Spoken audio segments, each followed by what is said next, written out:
Banks give you loans, banks send you checkbooks you never use, banks even text you when your account is overdrawn. Banks are so important that when they get into a mess, the government bails them out, unlike the rest of us.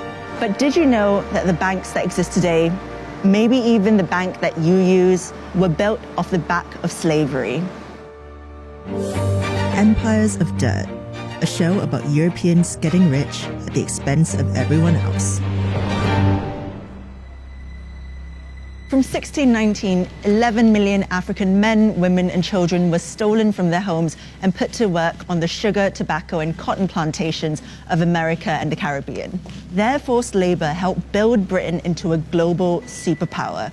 And even after slave owning was abolished in Britain, the British taxpayers still paid £20 million. That's 40% of the national budget, or 16.5 billion in today's money, as compensation for slavery.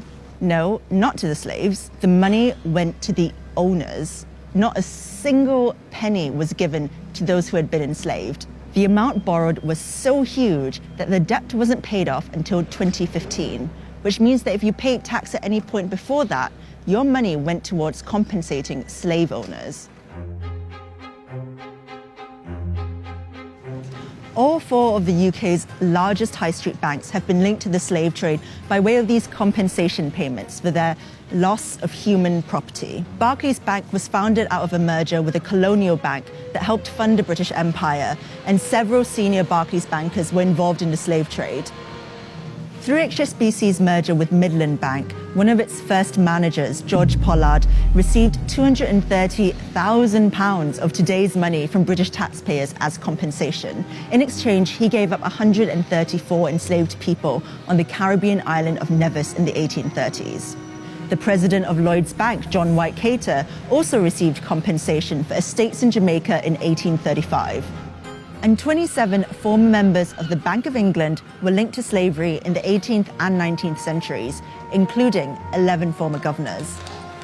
Even after Britain abolished the slave trade in 1807, we continued to profit off it. Bankers just pivoted to indirect means of making money from the exploitation and trafficking of human beings. The City of London provided the finance for slave traders all around the world, and loans were one way of making money. So a British bank would loan money to a US plantation owner to buy more slaves or agricultural equipment. If you think mortgages are secured against the land you own, think again. So-called plantation mortgages, where US slave owners would borrow money from British banks, were secured against the value of the slaves they owned, not their land.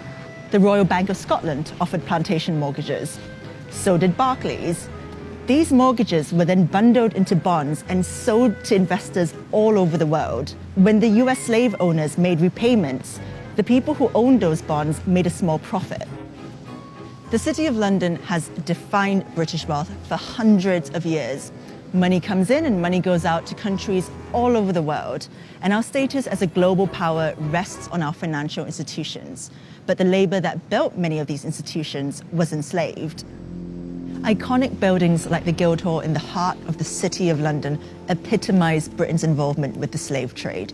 Between 1660 and 1690, 15 Lord Mayors of London were shareholders in the Royal Africa Company, which shipped more African slaves to the Americas than any other institution in the history of slavery. A statue of William Beckford Sr., twice Lord Mayor of London, still stands in the Guildhall to this day. Beckford grew rich off the toil of slaves he owned on 20,000 acres of land in Jamaica. The Royal Exchange was the heart of the City of London, where stocks were bought and traded from all over the world. It was funded by Sir William Garrard, who helped to develop the Moroccan slave trade in the 1500s.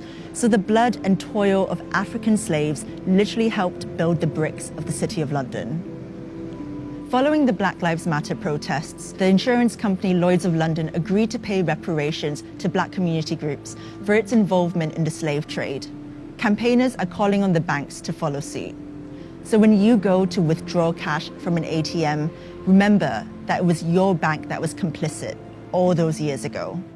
Slavery built the financial institutions we use today.